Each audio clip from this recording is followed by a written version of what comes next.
बाळा, चल आज आपण मोजणी करून तुलना करूया. तयार आहेस? हो आई. हे बघ, हा पहिला गड आहे, पेरू. मोजून सांग, हे किती पेरू आहेत? 1 2 3 4. 4 पेरू आहेत. छान. आणि हा दुसरा गट बघ, या दुसऱ्या गटात किती संत्र आहेत? आता मोजून सांग. 1 2. 2 संत्री आहेत. मस्त. आता तुला काय वाटतं, कोणता गट जास्त मोठा आहे?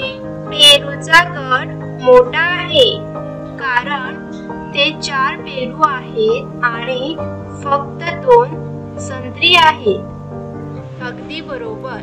म्हणजे पेरू जास्त आहेत आणि संत्री कमी आहेत. तुला मोजणी आणि तुलना छान जमली.